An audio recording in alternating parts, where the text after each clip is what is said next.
I had been the Queen of the Iron Wing for 5 years, and in all that time, my husband had never crossed the corridor that separated his rooms from mine. I was 25.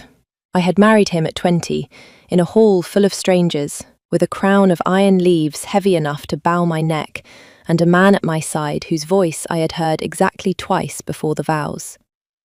He had not looked at me during the ceremony. He had not looked at me much since. There is a particular kind of loneliness that you can only learn inside a marriage. Solitude is one thing. You can fill it with books and bread and the small ceremonies of your own day. The other kind has another person in it, and a door, and a corridor, and the sound of his boots passing your threshold every night on his way to somewhere that is not you. I had stopped counting the nights. That was the first kindness I had learned to give myself. The knock came on a Thursday, in the small hours, after the candles had guttered and the hearth had gone to embers. 3 quiet sounds against the wood, evenly spaced, as if he had counted the breaths between them. I knew the rhythm of his step in the corridor. I had memorized it by the second year, without meaning to. The way you memorize the noises of any house you cannot leave. But I had never heard him stop at my door. I sat up in the dark and listened to nothing for the space of one long breath. Then I said, "Come in." The door opened on its hinge, slow, considerate, as though the man on the other side was uncertain he had the right. Halvar of the Iron Wing, king of the 7 northern packs, stood in my doorway in a plain, dark tunic with no crown and no cloak, holding a candle in one hand because he had not wanted to wake the corridor. He did not step inside. "Forgive the hour." His voice was low, careful. It was not the voice he used in council. I would not have come if it could have waited. I drew the blanket up over my shoulders, not because I was cold, because I needed something to do with my hands. "What has happened?" He looked past me, at the window, at the dark beyond it, at the place on the floor where the candlelight stopped. He had a particular way of not looking at things. I had watched him do it for 5 years across a great hall and across a marriage bed that had stayed a corridor wide. "Nothing has happened," he said. "That is the trouble." I waited. I had learned the use of waiting. He set the candle down on the small table just inside the door, as though he meant to come no farther and wanted to leave himself the option. The flame steadied. His hand, I noticed, did not. "I have come," he said, "to ask if I may speak with you tomorrow, in the morning, before council." It took me a moment to assemble that sentence into something that made sense. He had crossed the corridor at 3 in the morning, on a Thursday, in 5 years, to make an appointment. I should have laughed. I did not. There was something in his face that did not belong to a man asking a favour. It belonged to a man asking permission to be forgiven for something he had not yet named. "You are the king," I said. "You may speak with me whenever you wish." "No," he shook his head once. "I may not." The candle on the table threw his shadow up the wall behind him, long and unsteady. I watched it move. "Then tomorrow," I said, "in the morning, before council." He inclined his head. He turned to go. He stopped with his hand on the doorframe. "Wren?" He did not turn back. I am sorry that it took 5 years to knock. The door closed behind him with the same careful quiet it had opened with. I sat in the dark for a long time after that, listening to the sound of his boots receding down the corridor, and then to the silence that came after them, which was a different silence than the one I had been living in for 5 years. He had said my name. In 5 years, I do not think he had said my name aloud. I did not sleep. I waited. When the first grey came through the window, I rose and dressed myself slowly. In a plain wool gown the colour of riverstone, and braided my hair without ornament, because anything else would have been a kind of answer to a question he had not yet asked. A maid brought bread and weak ale. I ate standing, looking out at the courtyard where the warriors were already drilling in the dark before dawn. From this window, every morning for 5 years, I had watched my husband cross the yard to the training ring before sunrise. He did not know I watched. I had given myself that, at least. This morning, he did not go to the training ring. This morning, he came to me. He was waiting in the small antechamber of my rooms when I opened the inner door. Fully dressed in his council clothes, a dark grey tunic and the iron collar that meant rule, no crown. He stood when I entered. He had always stood when I entered a room. It was one of the few courtesies he had never failed in. "Wife?" His voice was steadier than it had been at 3 a.m. Barely. "Husband?" The word sat strangely in my mouth. I had said it perhaps a dozen times in 5 years. He gestured toward the small bench by the window. I did not sit. He did not sit either. We stood across from each other, 3 paces apart, in the grey morning light, and I watched his hand find the back of a chair and grip it. "I am riding south next week," he said, "to the Alliance Council at Wolfstone. I have been preparing the journey for 6 months. I knew. The whole hold knew. He would be gone 40 days. I have decided not to go." The chair back creaked under his hand. I said nothing. I had learned that saying nothing was often the most precise thing. "I am sending Lord Edric in my place," he said, "with my seal. I will announce it in council this hour." "Why?" He did look at me then, properly. The full weight of his attention for the first time in 5 years, and I understood in that moment that I had been wrong about something fundamental. I had thought, all this time, that he did not see me. I had been wrong. He had been very carefully not letting me see him looking.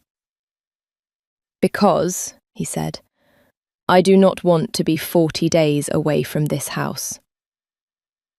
I had imagined, in idle hours over 5 years, what I might say if he ever spoke to me without a wall between us. I had assembled small speeches and discarded them. None of them had prepared me for this, for the quiet of it, for the way he made it sound like a confession rather than a kindness. "I see," I said, because I did not. He nodded as though that was the correct answer. He let go of the chair. "The council will ask. I will tell them only that I have judged the timing wrong. They will ask more. I will not answer them." He paused. "You should know they will ask you." "I will not answer them either."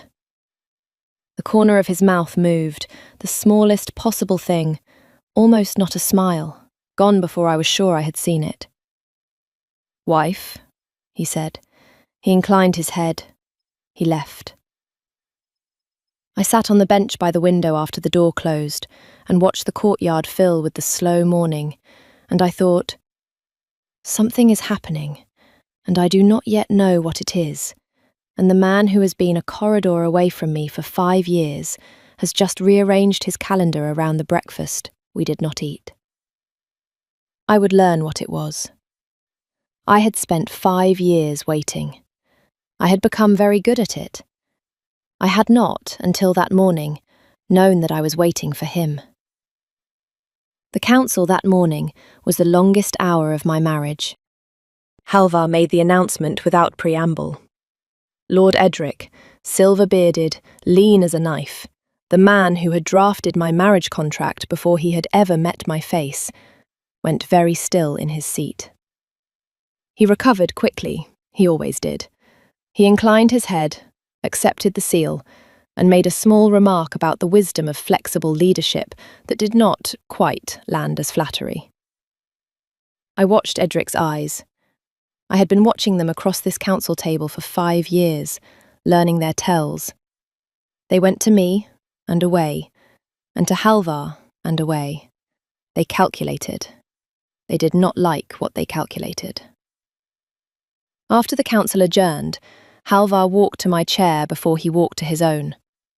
He did not offer me his arm. That would have been a public statement we had not made in 5 years and would not begin to make in the wrong order. He simply stopped beside me and waited until I rose. The hall watched. We walked the length of the great corridor, side by side, in silence. 3 paces of decorum between us. And every member of the court who passed us stared at the space between our shoulders as though it were a thing on display. At the door to my wing, he stopped. He did not cross the threshold. He inclined his head and turned away.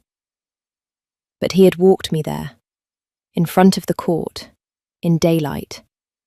That was the first thing. The second thing happened in the great hall at supper. I was seated at his left, as I had been every night of my marriage, eating in silence, as I had every night of my marriage.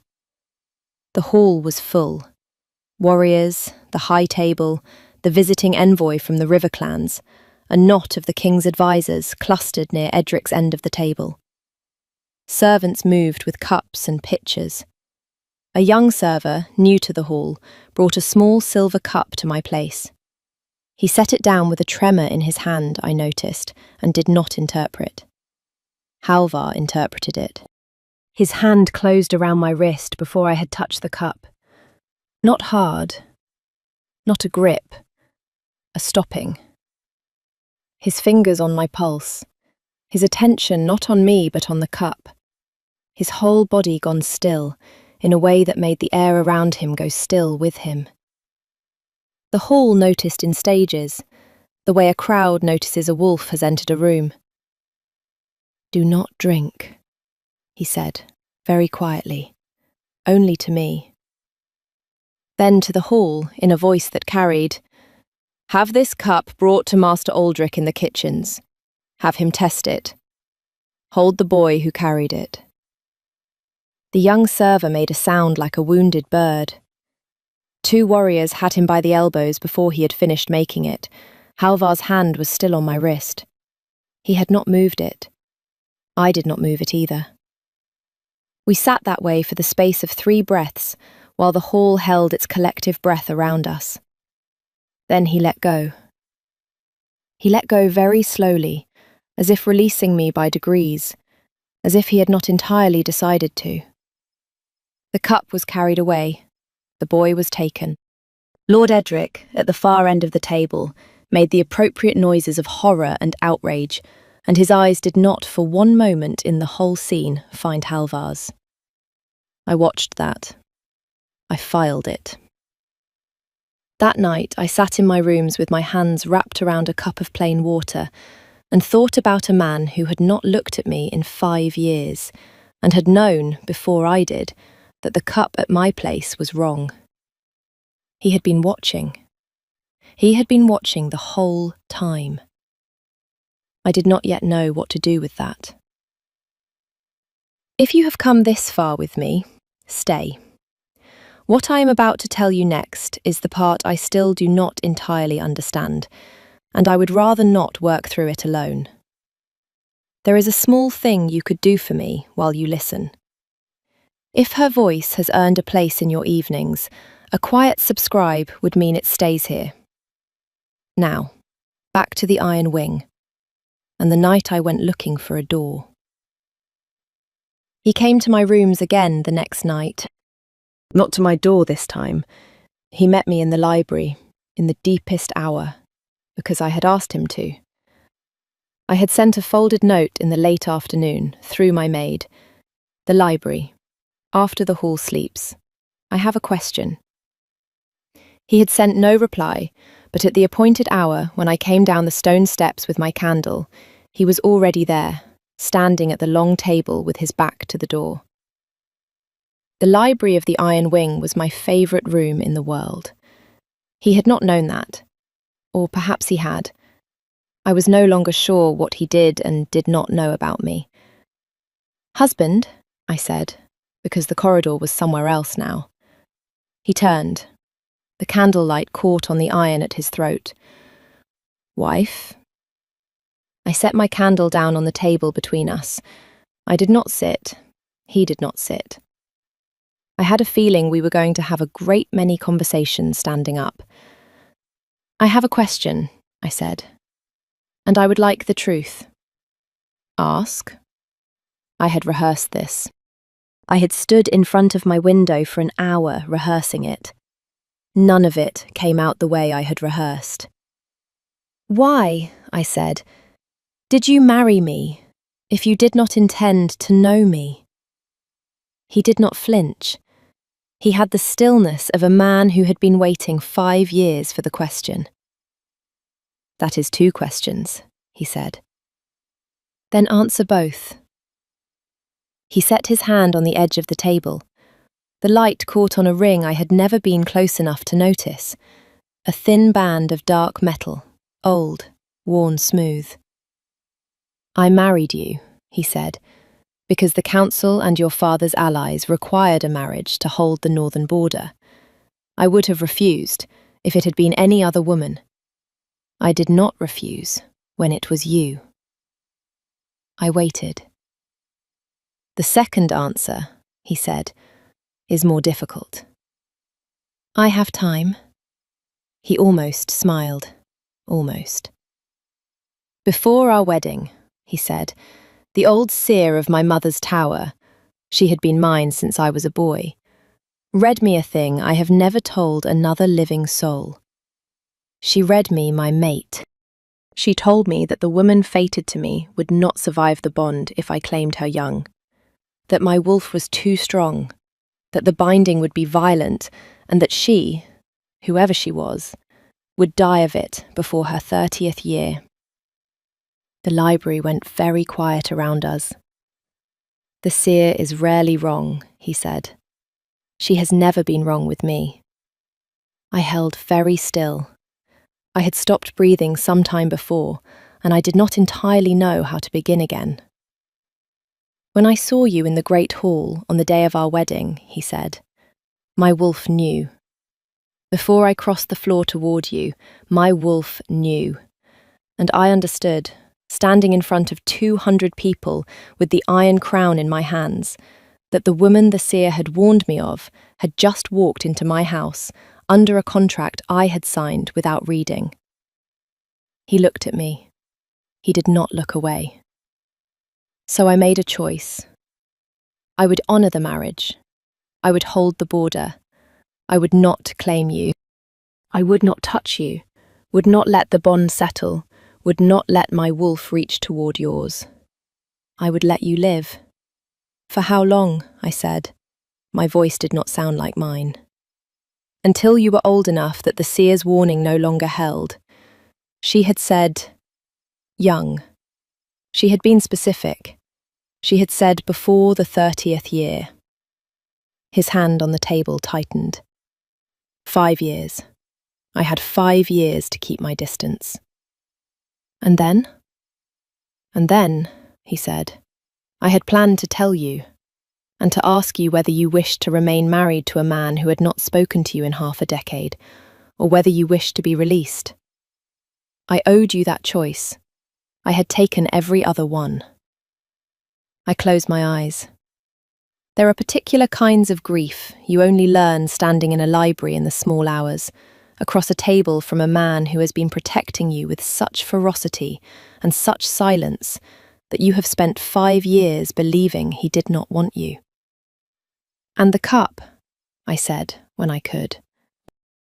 "Edric." His voice went flat. "He arranged our marriage believing I would set you aside within the year. He has been adjusting his plans ever since I did not. The seal I am sending south with him is an excuse to remove him from the hold for 40 days. I had intended to be the one riding south. I changed my mind." "When?" 3 nights ago." He paused. "When I realised that I had counted wrong. That you would turn 30 in 2 years, not 5. that I had run out of time to keep you safe by staying away from you. He breathed out, slowly, like a man setting down a great weight.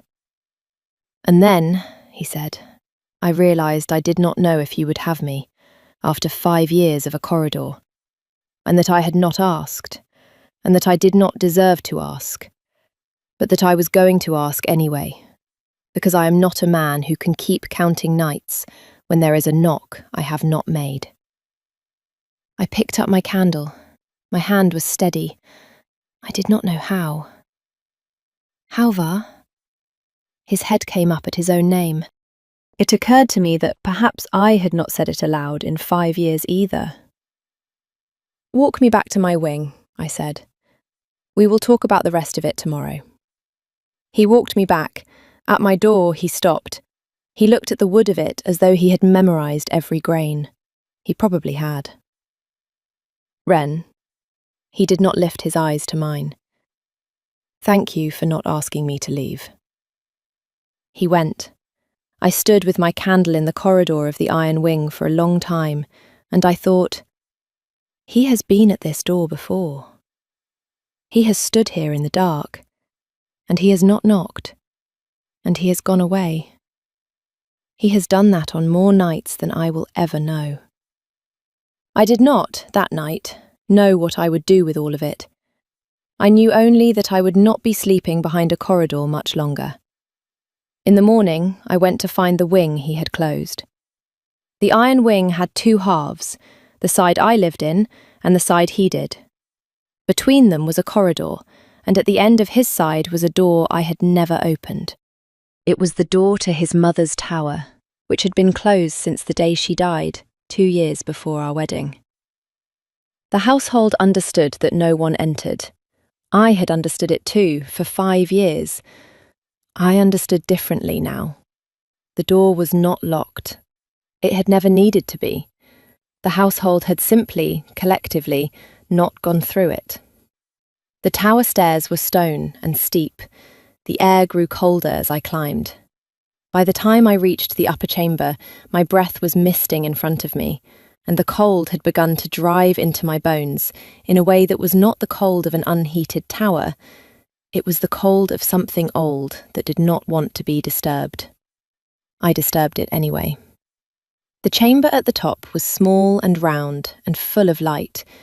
He had not let it fall to ruin. There were fresh candles on the table and a small fire laid in the hearth that someone, him, I knew it was him, must have set the night before. There were books. There was a low chair where his mother must have sat. There was, on the table by the chair, a small wooden box with my name written on the lid in his hand. My knees did not quite give out.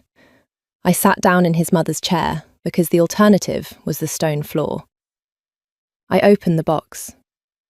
A glove I had lost in the courtyard the spring of my 2nd year of marriage. A green ribbon that had come loose from my wedding crown and fallen during the procession. A small book on northern herbs that had gone missing from the library after I had asked the steward for it and been told it was lost.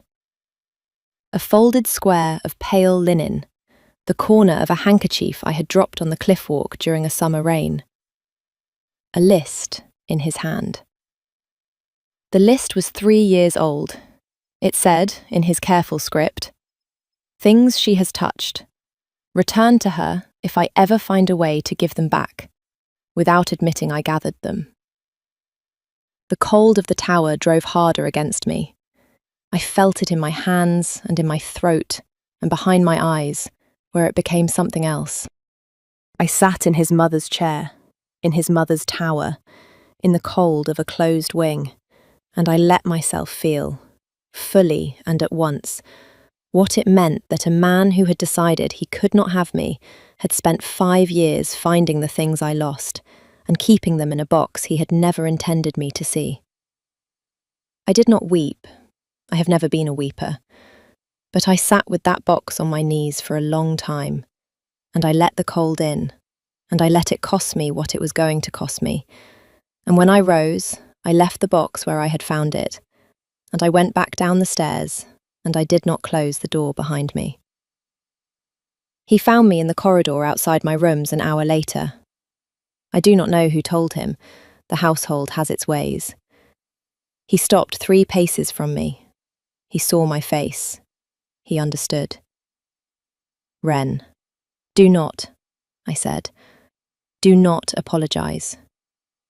He waited. "I want," I said, "to know one thing. Just one. The list in the box. You said if I ever find a way to give them back." "Were you going to give them back?" "Yes," he said. "When I told you, when I asked. If you stayed, I was going to put the box on the table and let you decide what to keep and what to burn." "And if I had not stayed?" He looked at the floor. "I was going to send it after you," he said, "so you would know." I closed the distance between us by 1 pace, just 1. He did not move. "Husband," I said. He looked up. "I would like to be at council with you this afternoon. I would like Lord Edric to see me there." His face did not change. His eyes did. "As you wish," he said. "And tonight," I said, "you will not stand at my door. You will knock once and come in." His hand moved at his side as though he meant to reach for me and stopped himself. He had been stopping himself for 5 years. He did not stop himself out of indifference. He stopped himself because he was still learning, in real time, that he was allowed to want what he wanted. "As you wish," he said again. His voice was not steady. I left him in the corridor. I had council to prepare for. The afternoon council was where Edric made his move. I sat at Halvar's left, in the seat that had been mine for 5 years, and I watched Edric rise with a scroll in his hand and the particular calm of a man who has decided to gamble everything on a single throw. "My lords," he said, "Your Majesty, with deep reluctance, I must place before this council a matter that the king's recent conduct has made unavoidable." Halvar did not move beside me. His hand on the arm of his chair did not move. "It is widely understood," Edric said, "that this marriage was a political arrangement, and that no heir has issued from it. It is widely understood that the king has, until recently, conducted himself in accordance with that understanding. The events of the past 3 days, the cancellation of the southern ride, the public attentions at table, the visit to the Queen's wing." He let the silence land. The council was very still. "Have caused alarm among the king's allies. The northern pacts require stability.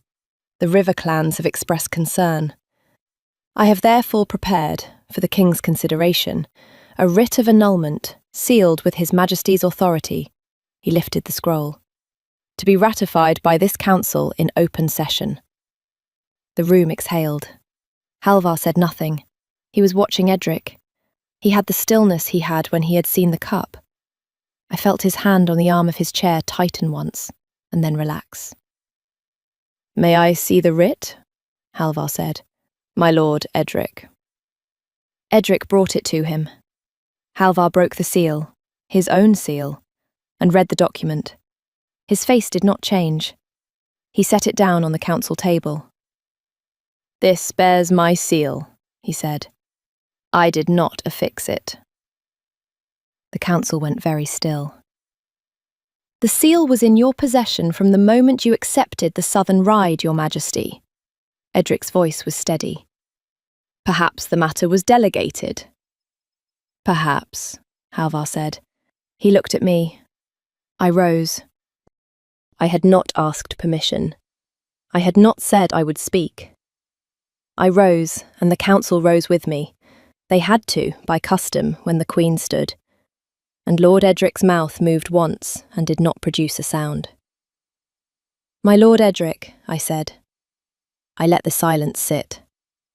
I had learned, in 5 years of being unseen, exactly how long a silence could be made to last. You arranged my marriage, I said, believing the king would set me aside within a year. When he did not, you waited. When he began, 3 days ago, to act otherwise than you had calculated, you moved against me. You poisoned a cup. You forged a writ. You miscalculated, Lord Edric. You miscalculated which of us he would keep. The room did not breathe. The seal on that writ, I said, is genuine. I do not doubt it. I doubt only the hand that set it to the wax. I sat down. I did not look at Halvar.